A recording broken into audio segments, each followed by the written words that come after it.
Hello. Hi, can you hear me? Yeah, I can hear you. Yeah. I think we're still waiting on James, so I guess we'll give it a minute.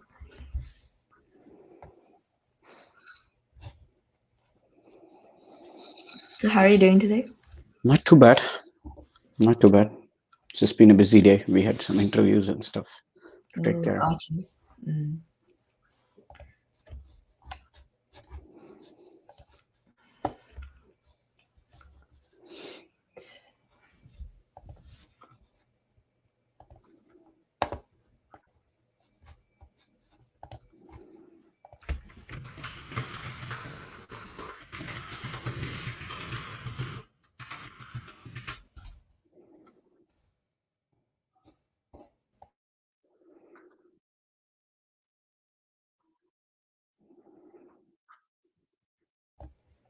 Hi, James.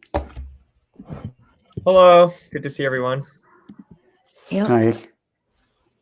All right. So, hi, everyone. This is going to be an event by AAS, a student-run nonprofit driven to demystify AI. Today's discussion will be on two amazing researchers who are heavily involved in the intersection of medicine and AI.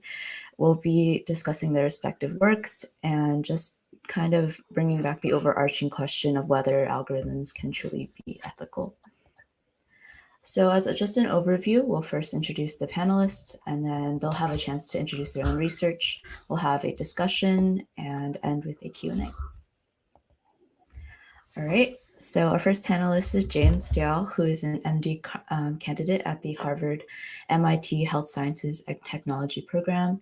He's done biomedical research at both Yale and Harvard, and he's worked at several big industry names such as like PathAI and Apple.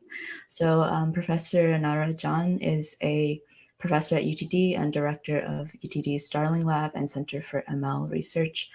And he researches the intersection of AI, ML, and healthcare.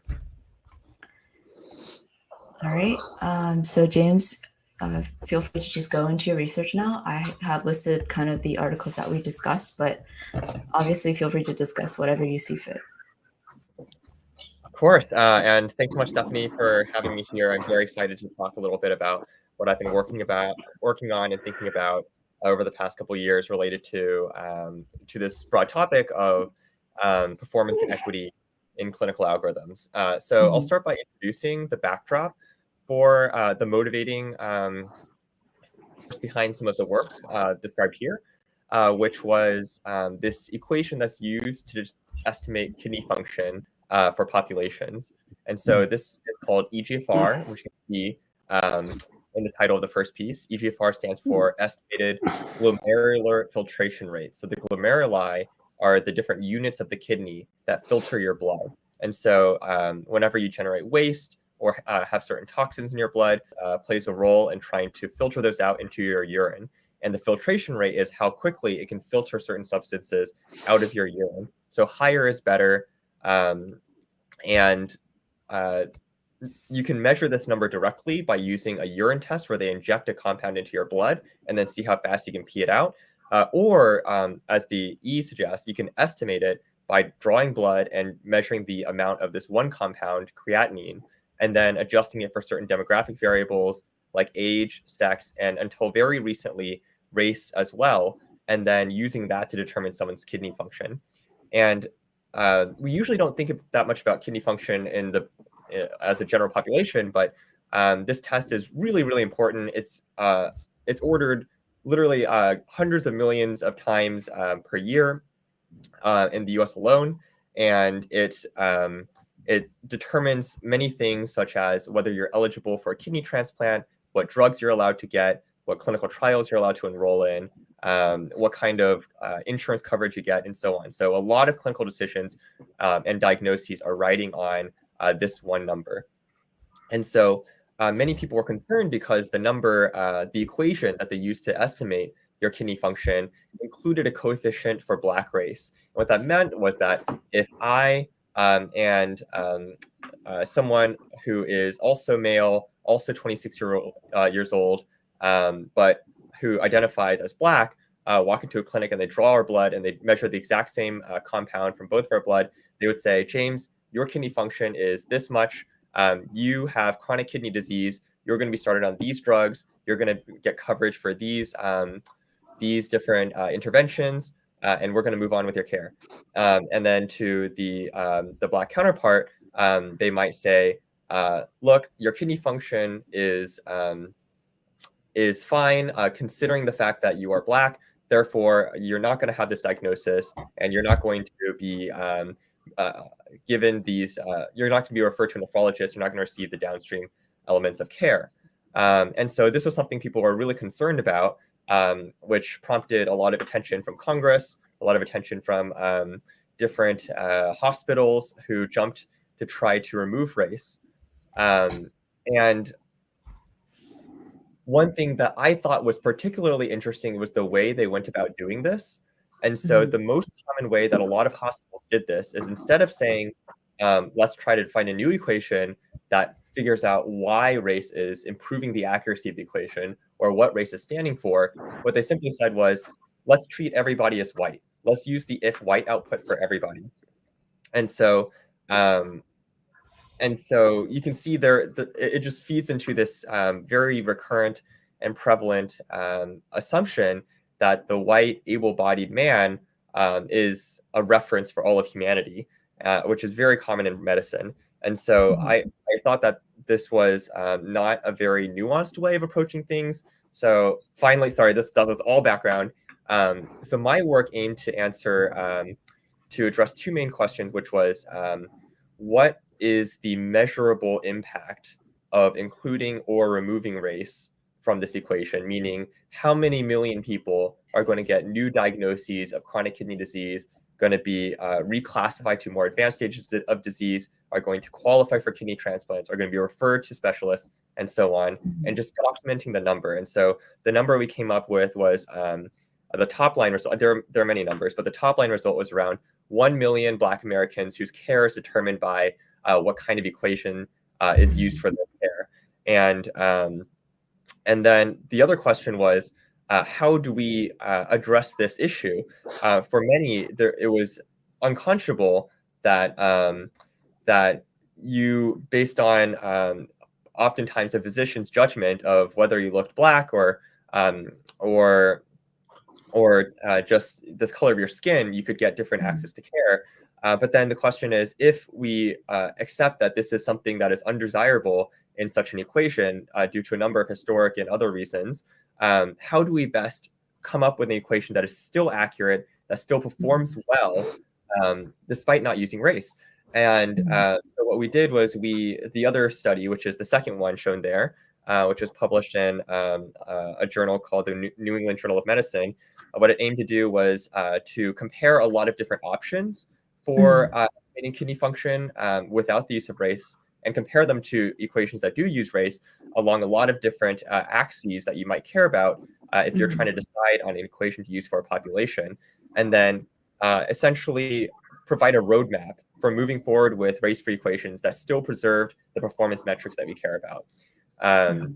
So that's what I worked on this last while, and was very excited to find in October, so about 5 months ago, a task force that I had the opportunity to testify to, and a lot of my colleagues working in the space were able to speak with, actually issued national recommendations to adopt a new race-free equation that was developed by the task force, that is now being implemented at institutions across the country, so that you don't have to choose between using an equation that has race, that alienates a certain portion of the population and sows distrust, but then you also don't have to rely on this idea of treating everyone as white, which is also, in my eyes, unacceptable. And so that was something I was very proud to contribute to. The last article there actually, it's an editorial of someone else's work, so I don't want to claim this as my research. It's just me talking about why I think what they did is cool. Essentially, they went and studied the space of mobile health technology, and found that a lot of studies don't actually report the proportion of individuals who are from certain protected groups or from certain underrepresented populations. And I think some of the challenges were if you don't measure it, you don't know the extent to which your technology actually works for these different populations. There are a lot of reasons why these things are not. The results often tend not to generalize across groups. But then also some opportunities is that the proportion of studies that are reporting these things and that are tackling the question of trying to ensure that the algorithms they build do generalize across groups has been increasing over time among the studies that they've carved out. So that's all I'll say for the last one. And just so I don't take up too much time, I'll just talk briefly about some of the follow-up work that I've been thinking about after kidney function, which is all around lung function.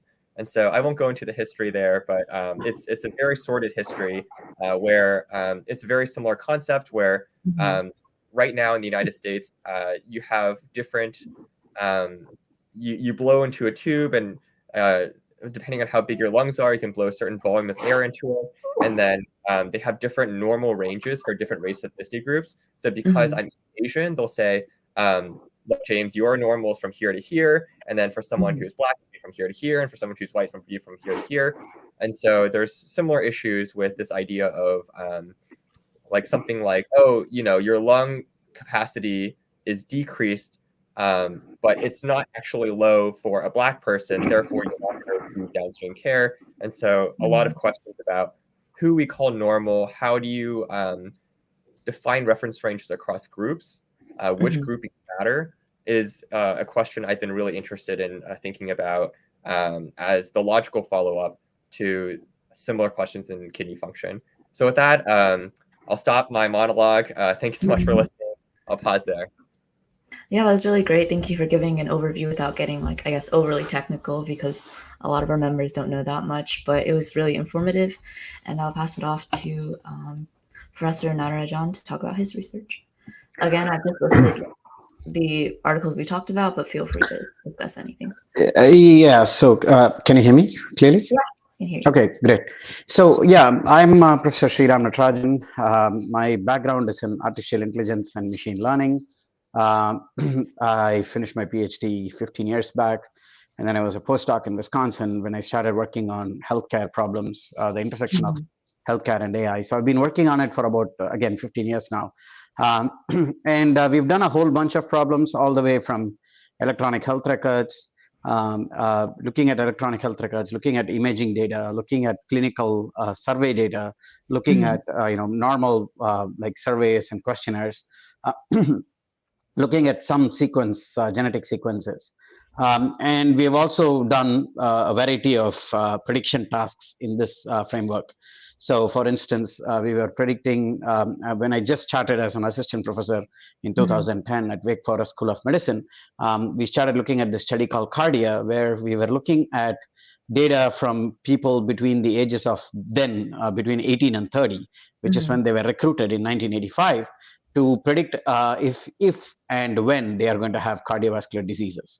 And so we were looking at, and some of those results were quite surprising. For instance, we were able to predict that so that is a significant with a significant performance. We were able to predict the occurrence of coronary artery calcification, which is one of the key indicators of heart attacks. And we were able to predict that with pretty high probability. We moved the same idea over to an electronic health record in Marshfield Clinic, and we were able to predict with very high probability there as well. And then again, as you have some here, at Wake Forest, we looked at fMRI images as part of the ADNI study, the Alzheimer's disease neuroinitiative study, and we were able to predict three things, right? It's not just who has Alzheimer's and who doesn't. That's actually an easy problem because the MRI clearly shows the difference. But we were able to predict the set of people in between the two. So there are some people who are called mildly cognitively impaired, or MCI, and we were able to predict people who are falling into that. So if you're extremely stressed, let's say you're right now you live in Ukraine, or your family lives in Ukraine, and somebody does a MRI of your brain, You could fall, you could fall under. It will look like proper MCI. It's mild cognitive impairment. So extreme trauma could cause it. So the point is that it's a tough problem, but we were able to develop machine learning pipelines for doing that. As you rightly said, our recent work is on predicting gestational diabetes, but also doing the reverse. Can we extract knowledge from data? Can we extract some causal relationships from data? And as you also have this idea of postpartum depression, we looked at predicting rare diseases and so on. So broadly, the way I think about it is we are inspired by problems from healthcare, and we are developing fundamental AI and machine learning solutions for addressing these problems. So I tell my students, actually, I just told them even today, one thing I don't want them to do is have a hammer and then search a nail for that, right? So sometimes it's like you just bring a deep network and then you're saying, oh, I have a deep network now. Let me find a data set where I can run it. That's like bringing Thor's hammer for a small nail on this wall. And it makes no sense to do that. So we go the other way. We try to get inspired from problems in healthcare, develop a fundamental machine learning solution, and then we publish in both venues. We publish the machine learning solution in the machine learning venues, and then we go for interdisciplinary venues to publish the impact on the data. So you have listed all the adaptations, but the fundamental algorithms for each of them have been published in classical machine learning. So yeah, that's our lab. We are called Starling Lab. I think we have got about 8 to 9 PhD students right now. A couple of master students are joining us, and we have already graduated about 9 PhD students in the last few years. So yeah, it's a pretty vibrant lab, and it's going well. So thank you. Yeah, sounds great. Thank you for the overview, and then we'll just be going to discussion. So if you're the audience, please feel free to ask any questions in the chat. And I've listed some discussion points here, just like based on kind of the overlap, but we could just go through any of them that you'd like. But I guess for a question that I personally have is just like, how do you choose data that is like relevant, I guess, or just like isolating the factors that you think would contribute to an ideal model? I'm assuming it's for me, so I'll take it. So the thing is that I tend to think of it the other way. You get the data that you think is relevant, and get all the data that you can. And then you do what is called as feature engineering, which essentially figures out what is the most important indicators of a particular target. And look, some of these are well studied. Like if I'm looking at predicting heart attacks, we know a lot of risk factors, right? But then there are other risk factors that you could come up with. So for instance, I'll give you an example. In one of the early cardia results that we looked at zip code. And zip code was actually an excellent predictor of heart attack. And then I ask this question, right? So let me ask you this, Stephanie or James, for that case. Here is one prediction. People near the highway tend to have a higher chances of heart attack. Do you hazard to guess why? Is it like stress of driving or? Sure, stress of driving. But the real answer is lack of good restaurants. So people near the highways tend to only eat at fast food places because that's what's available close to them. And so what happens is that they have to go to the city to get to good dine-in restaurants. So that could be another important indicator. And then when we remove the zip code and then instead put in food habits, we got the exact same result. And that's when we picked up the correlation. The point I'm trying to make is that in many of these domains, you have some significant domain knowledge, like how James was talking about the kidney example and how creatinine is what they measure, and they use that, for some prediction problems. If I know that knowledge, great, bring that in. Bring all the knowledge that you have in. But let's say if you don't know the knowledge, then you got to start figuring out what you think could be most useful, and you try to bring those knowledge in.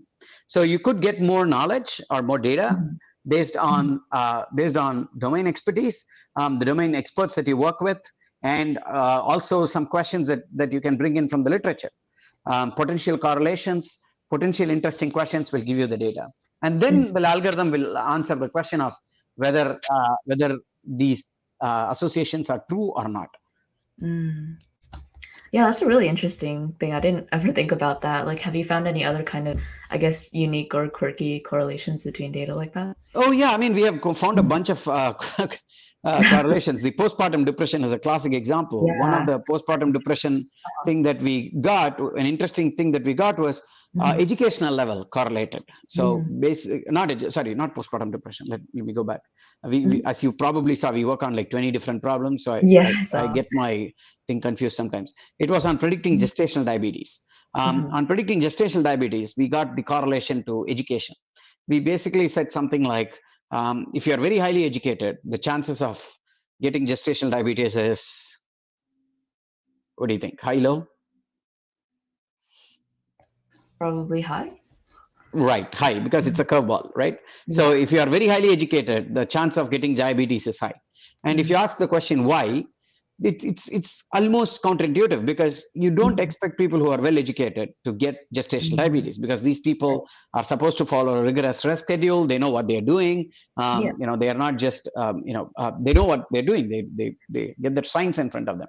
But the Mhm, problem is that it is because of the quirkiness of the data. We were collecting the data in Bloomington, Indiana, which is essentially a college town, and many of the mhm. pregnancies there are teenage pregnancies, Gotcha. around in and around that area.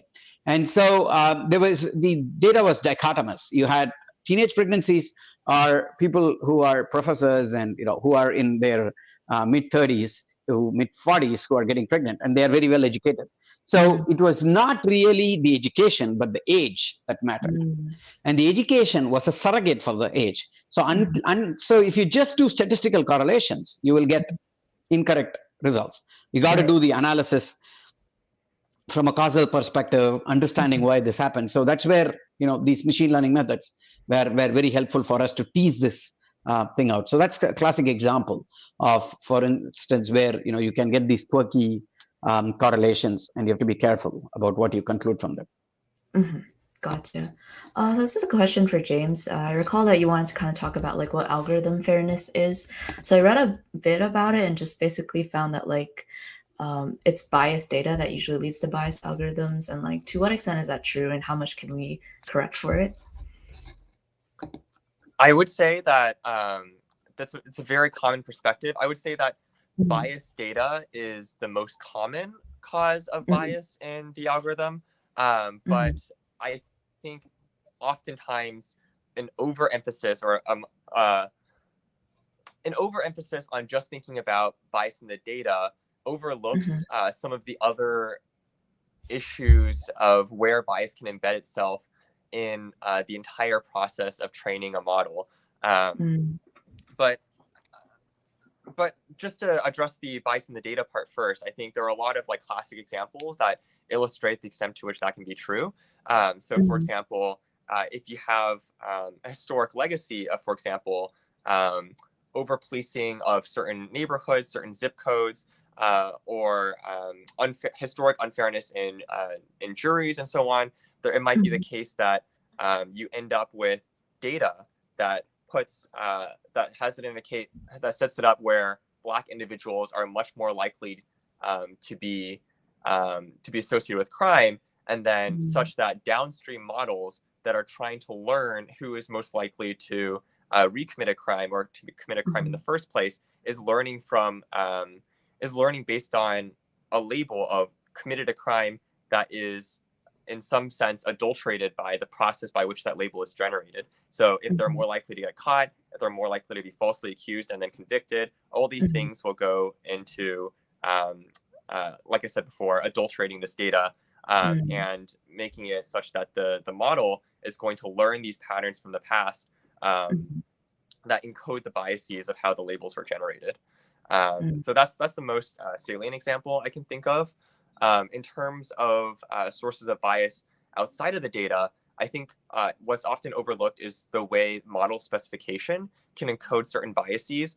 And in mhm, some sense, this is a good thing when you think, depending on what you mean by bias. So, for mhm, example, there's this common concept called regularization, where mhm, you instill a bias towards, for example, smaller parameters.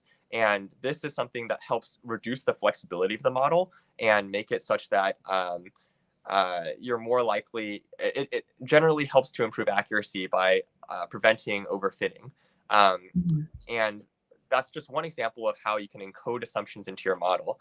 And then just to zoom back out again to the more common definition or understandings of bias, you can also have certain assumptions encoded in the way you specify, for example, a value function or a loss function or what you care about. And so, for example, there have been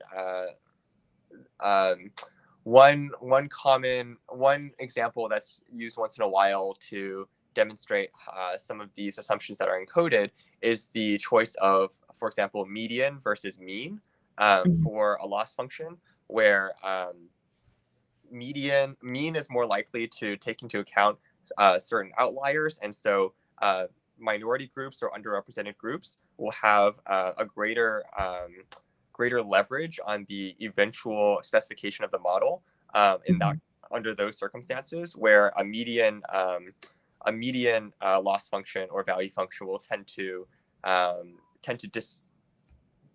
sorry, I just heard a notification from my headphone.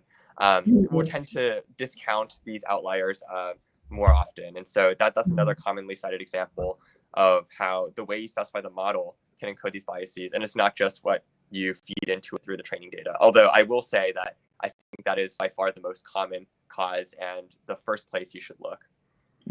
I see. Thank you. That was really informative. I didn't really think about the other situation where it wasn't just the data. All right. So I guess we could just this is just for both.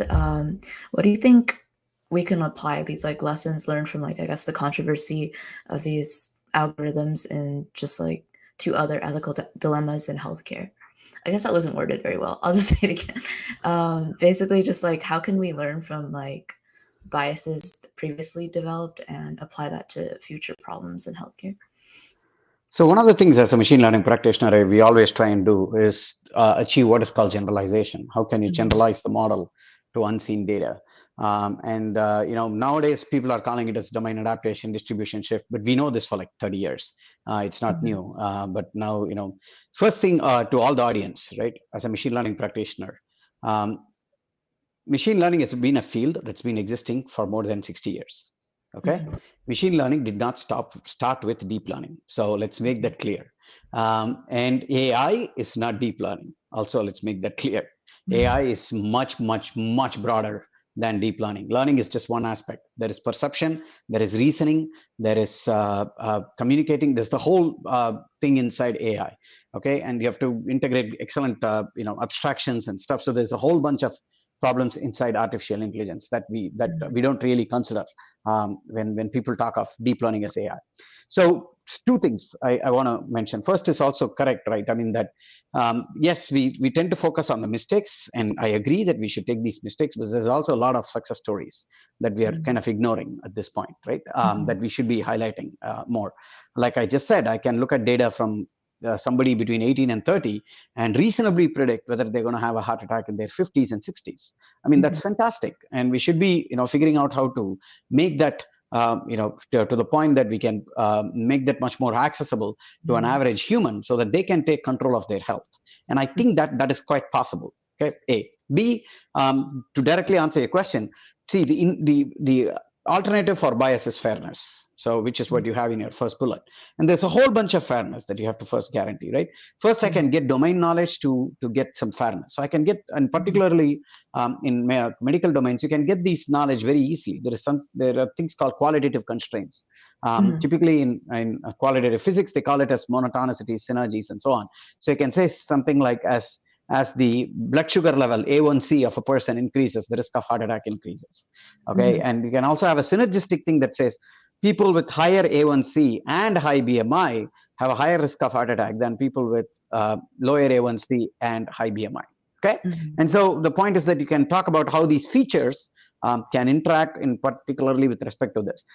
Remember, it's not giving you anything in terms of how the probabilities change. It just tells you that there is that relation between these probabilities.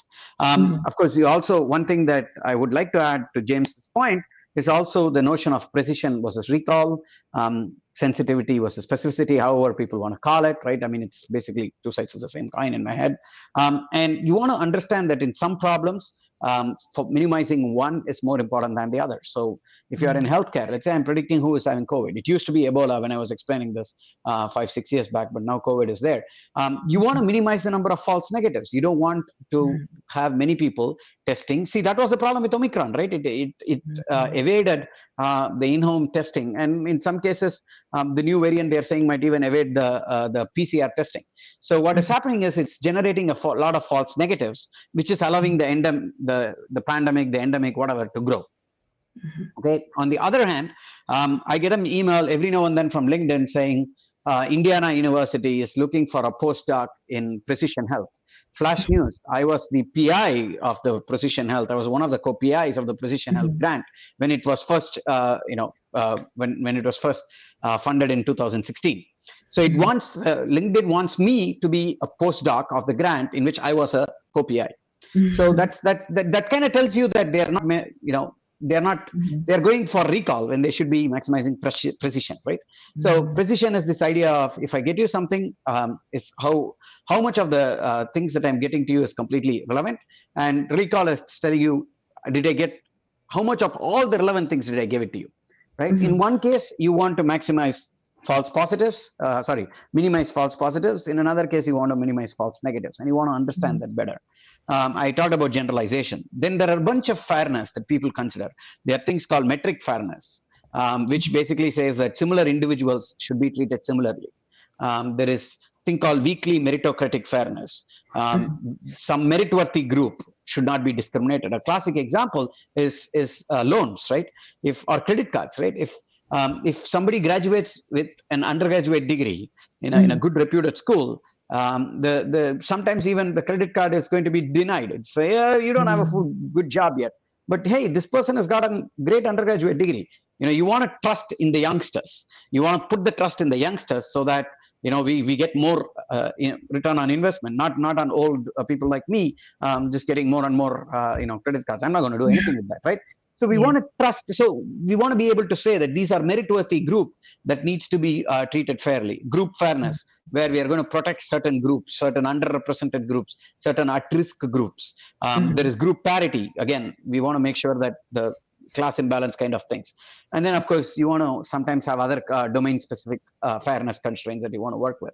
And all I wanted to say briefly is that machine learning and artificial intelligence is treating this very seriously. And there's a whole bunch of research on figuring out how to include and incorporate these constraints. And my gut feeling is that the more we investigate such constraints, the better it is for handling the bias. Okay, with that, I will end my explanation on this. Yeah, that was really helpful. James, do you want to add anything? Of course, Dr. Natarajan, that was a really, really excellent explanation. And I didn't get a chance to say this earlier because my screen dropped, but I'm really excited to hear about your work and your general thoughts on these different topics. So I have a couple of things that I want to just comment on related to this, which this might be deviating a little far from the question, which I have already forgotten, and you should remind me if I don't sufficiently answer it. But I think the question of how do you define fairness and what goes into it, or whatever value you want to optimize with your model is a really interesting one. And I think one thing that really caught my interest a while ago was this idea of the theorem of impossibility for fairness, where there are just so many different ways of defining it, and many of these are provably inconsistent with each other. And in addition to that, even when you can define everything, I think what's often overlooked is this idea that social context plays a really important role in defining what we would consider to be fair or not. So, for example, you can apply a lot of different fairness metrics and prove that a trial for the Olympics under any metric that you would use to demonstrate unfairness in other circumstances would show that this trial discriminates against the elderly for like the 100-meter dash. But one important tenet of fairness is this idea that it's not supposed to make a difference in your decision-making process. Something like race, or something like I don't know, like your hair color, or how many like kids you have.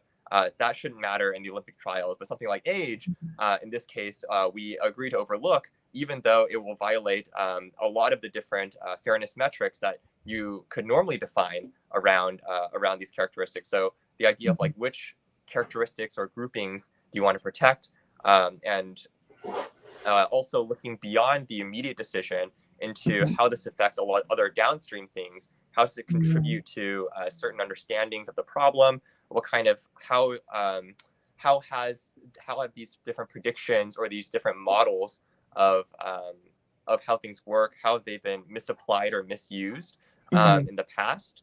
I think the history matters very, very deeply for these things. And so I think just to summarize that whole ramble was this idea that especially for things like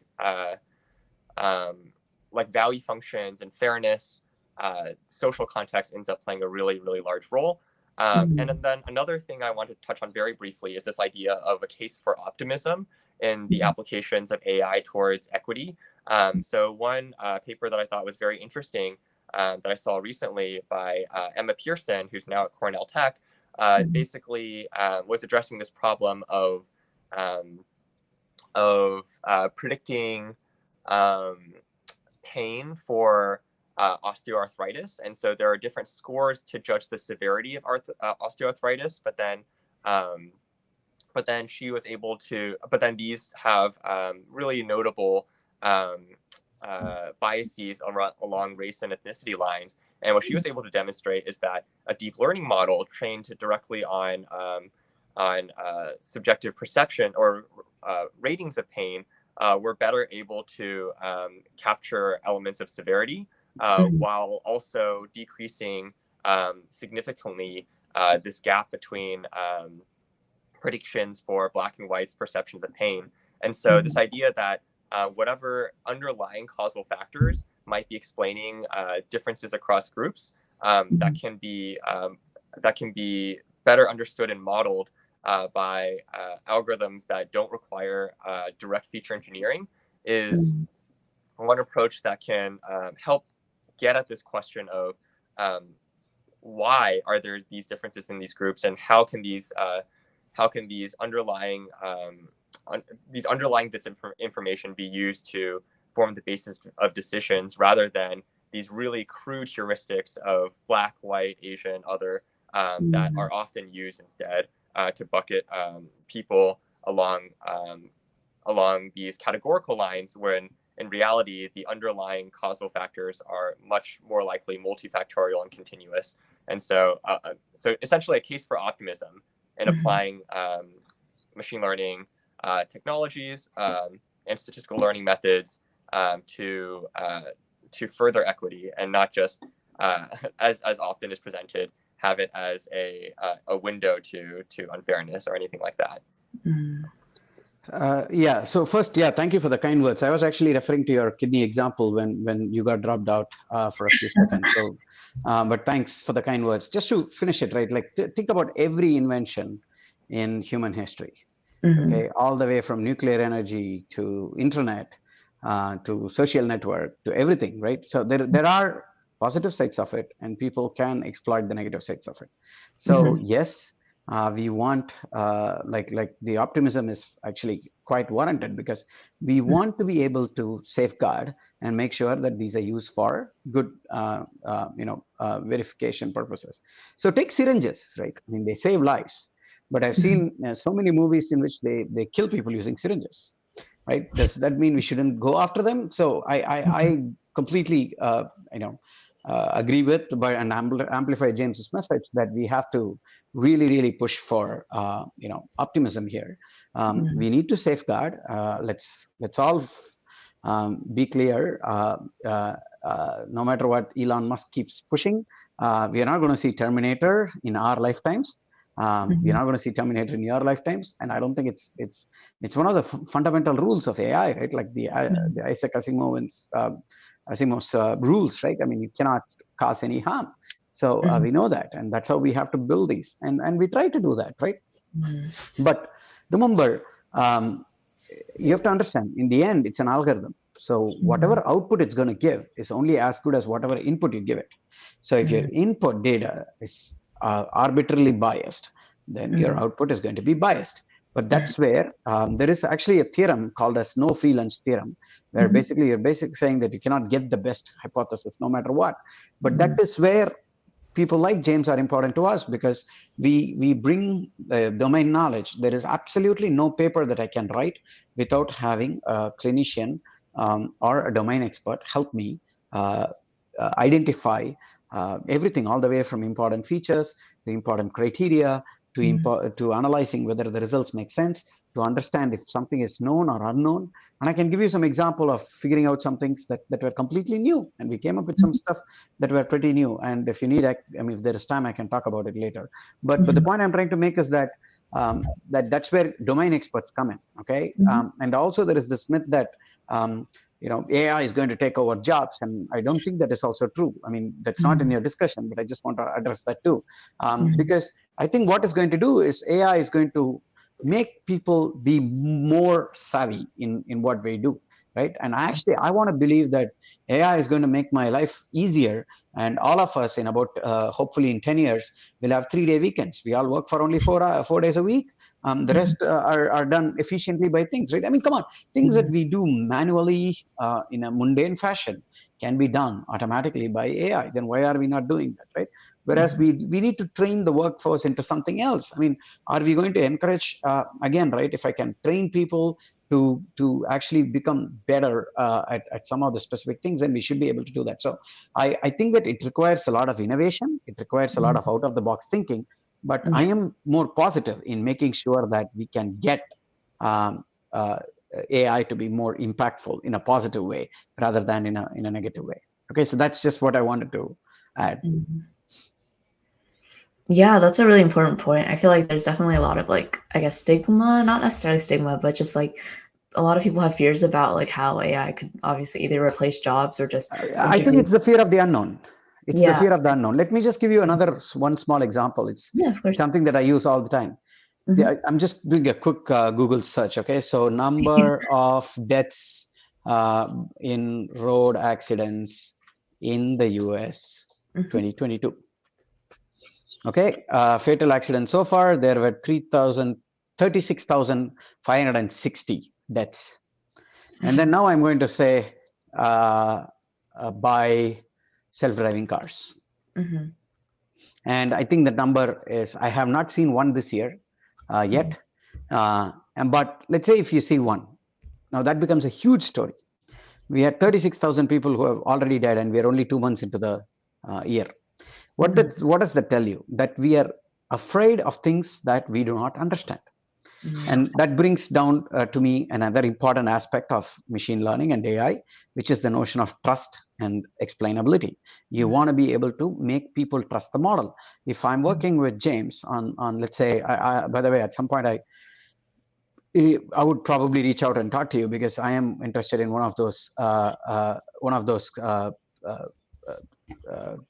tasks of using creatinine for a bunch of other problems as well, right? The buntine creatinine ratios and all that stuff.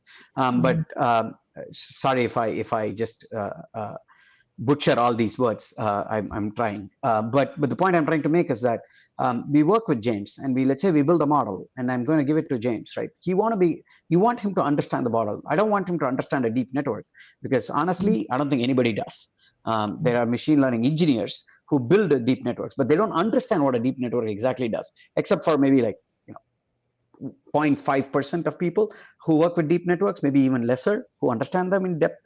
But on the other hand, there are explanations that you can explain why you are doing this, what happens when you change the data, and there are ways to generate explanations, and that increases the trust of the model. And we want the people to be able to trust the model. The moment you trust the model, then you are not going to be scared of it. The moment you understand a model, you're not going to be scared of it. The moment I can explain a model, you're not going to be scared of it. We are always in the fear of the unknown. I think that is the key problem with machine learning and AI.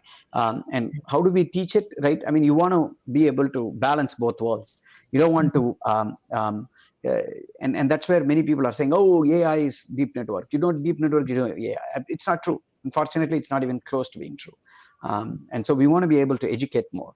And I think that's what our goal is.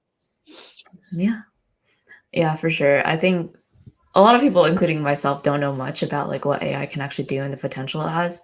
So it's just amazing that you're pushing this idea of education, because that's definitely important to kind of, I guess, relieve some of the fears around it, especially just like not knowing anything. Right. So if you are in, and this is a shameless advertisement, but if you are in UTD next Wednesday, I believe, they are having a machine learning series. They're starting from not tomorrow, but the 9th of March. And I'm giving the first talk, the inaugural talk of that series. So you could come there to see the type of applications, because I'll go a little bit into detail of what we do, not just, this, I don't know, 100,000 feet picture that I'm giving you at this point. But the point is that, there's a lot of effort on AI education that you can go to. And we have a very strong team here at UTD of both in AI and machine learning. And we had, like, for instance, I worked with an amazing group of ACM researchers last fall, and I'm looking forward to do that again. And almost every professor does it. So I would encourage students to go and reach out to these professors and figure out ways to work on AI and machine learning. Yeah, for sure. Thank you for that. James, do you have anything else you'd like to talk about?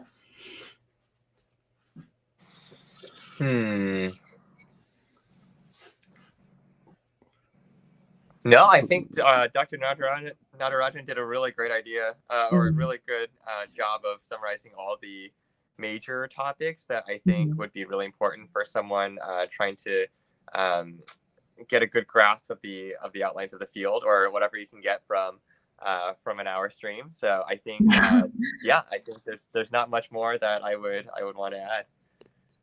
Yeah, all right. I guess just like a quick So let me just finish with one statistic on that go point, for it. because I just got the answer finally. We have a query mechanism that I put in and finally got the answer. So far, there have been 6 deaths through self-driving. Okay, 6 deaths, and we have had 36,000 deaths this year normally. So that's and just that's 2 months. So I think, for instance, Tesla has 1 accident for every 4.19 million miles driven. Okay, and that's just accident.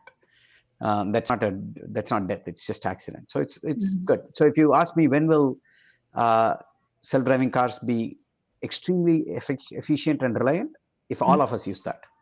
I have another funny example, but I'm not going to take all the time here. I want to let James talk, so I'm going to keep quiet on that. Yeah. James, do you want to add in or cut in or anything? Do I want to what? Do you want to like cut in with anything, or you good for it?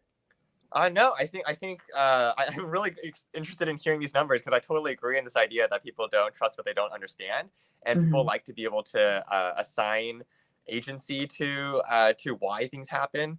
And I think just really quick, like one analogy that I can think of is one of the main issues people have brought up with, for example, AI making diagnoses of breast cancer from mammography, is this idea of who's going to take responsibility, like who's going to, even like legally, like who's responsible if I am misdiagnosed, if something bad happens.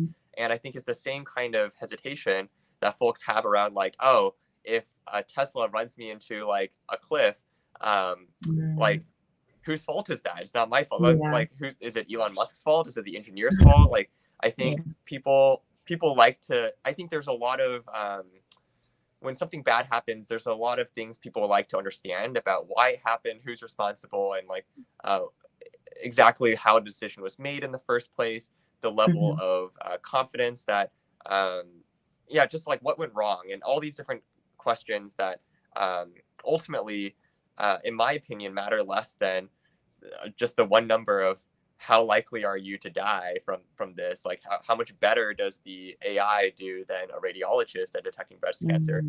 Things like accuracy and things like safety. But in the end, I think there are a lot of different issues that explainability goes a long way to addressing for ultimately deploying these technologies into real life settings. Right. I think that's a great point, right? It's the inverse of the credit assignment problem. You got to figure out where does the blame go to, and I think that's an extremely important problem. That again is an interdisciplinary problem that needs to get people all the way from law to philosophy to psychology to computer science to understand where the blame is going to be. Right. I mean, if I'm sitting in the Tesla wheel and I'm allowing my Tesla wheel to go, and by the way, I drive a Tesla, so I can say this. But I don't have an autopilot for good reasons. I'll explain that in later. I don't want to be sued by Elon Musk if he's seeing this. So if I allow my autopilot to go hit somebody, then I'm supposed to take some part of the blame because I should have taken control. I mean, the whole point about all this is that, we are doing this for you to, calm down on some things, but then at some point you have to take control, right? And so that aspect of it is still there. And, there is a human involvement at all times, and that is extremely important. But but that's for Tesla. But he was making a great point about let's say heart attacks, right, or breast cancer. Oh, the risk of your heart attack is 0, and then this person gets a heart attack in the next 5 or risk of your heart attack is point I don't know 7%, and then this person gets a heart attack in the next 10 days. Is he going to sue the system? And the answer, I mean, of course, I would simply go away by saying, I already told you have a 7% chance. So, it was just one of the 7%. But the point is that, but we have to understand the impacts of these decision. And, the other problem is that you're not going to get anything that is 100% correct. Okay, if something is 100% correct, I will always question it as a machine learning guy. Even if you cross 98%, I will be like, no, because this is not real data. This is not real data. Because nothing in the real world is easy. I open every machine learning class by saying real world sucks. Nothing works. Let's start there. And then we will figure out how to make things work, because that's a practical way to approach a problem.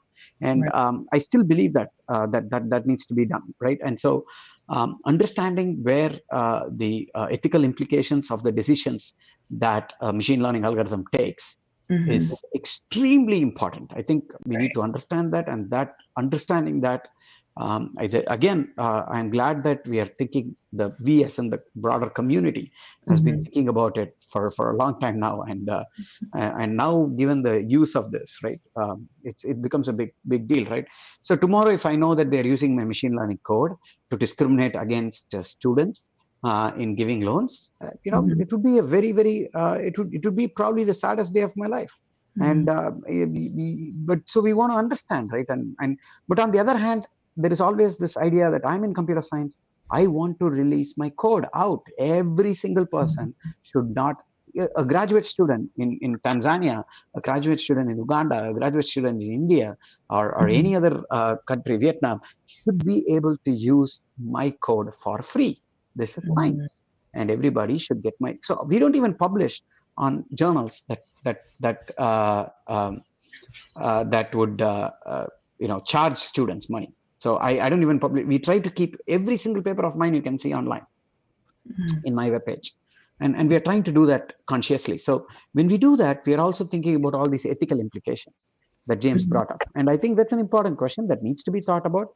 I don't have a great answer now, but we are going towards it, is what I would say.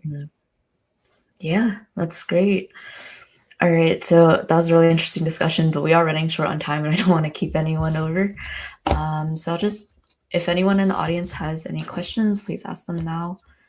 Oh, I guess there's one person wants to know more about the ML Speaker Series. Professor Natarajan, you want to give any more information on that? One second, I have to search my email. Again, right? I mean, I'm basically giving. Yesterday, I gave a talk. Today, one, and tomorrow. So we do a lot of talks. So I have to check. Yeah, of course. But I can give it to you in a minute. Yeah, sounds great. All right, James, while he's doing that, there's a question. What were your motivations to come into your current domain of expertise? So I guess, why did you choose the things that you researched? So I think it's a good question. So Honestly, I first got into this space because I did a summer program at the Harvard Department of Biomedical Informatics, and I got matched with my really amazing mentor, Dr. Arjun Manrai, who at the time was working on this really interesting project looking at uh, um, this question of misdiagnoses from genetic variants across different ancestral groups. And so basically this idea that like at the time, 90+% of genomes that are used to determine which mutations cause disease were from people of European ancestry. And then what that meant was that you had very little data on individuals of African ancestry and non-East Asian ancestry, Asian but not East Asian ancestry, of Native American ancestry, of mixed ancestry, and so on. And so what he demonstrated was that a lot of these different mutations that were assumed to cause disease actually were not causal and led to much higher rates of misdiagnosis among people who are not of European ancestry. And so this meant that people who had who were sequenced were told to avoid certain activities. They got preventative procedures like a pacemaker inserted when they didn't need one. People terminated pregnancies because they thought that their children would have certain genetic disorders that it turns out they almost certainly would not have had. And so just introducing the impetus for saying, and this is an example of bias in the data, and also just bad analyses. Like if you had analyzed it correctly, you would know that it's not powered. But if you analyze it incorrectly, you could think that you've discovered something that you really haven't. And so just generating the impetus to improve the diversity of genetic data so that you can actually be powered to make claims that don't just apply to white people, but to to the true diversity of human genetic variation. And so because I was working with him, I spent a lot of time thinking about this question of representation, this question of who is normal, who is not, and how we define that, and how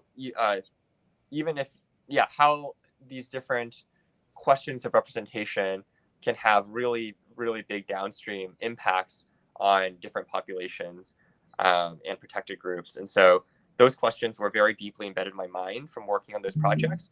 And so it just so happened that I had an extra ear to the ground for issues like the one with kidney function, like the one with lung function. Whenever they would come up, I already had frameworks in mind for thinking about them, analyses in mind for or an understanding of what analyses would be useful, what questions are really important to answer, and things like that. So that's so very serendipitous how I ended up in this space was just that the mentor I was assigned to happened to be working on it, but very glad that it worked out that way and very excited to keep working on it. Yeah, that's amazing.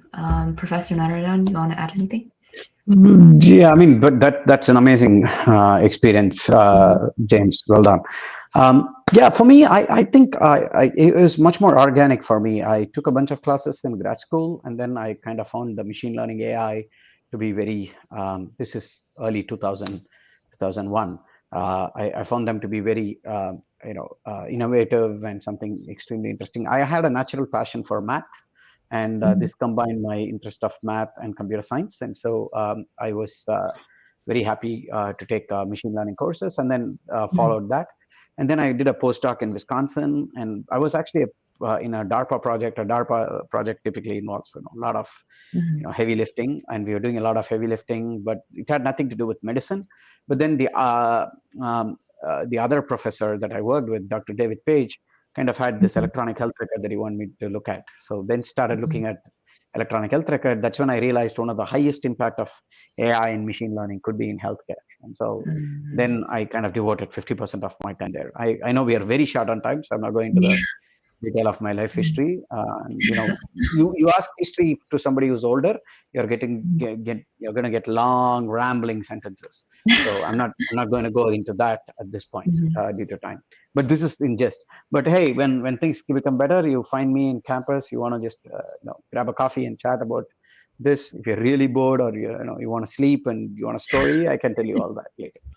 Yeah, thank you. Sorry, there's not much time, but No, yeah, that's okay. It's a great way to get involved. Definitely encourage students to just go out and just explore their passions.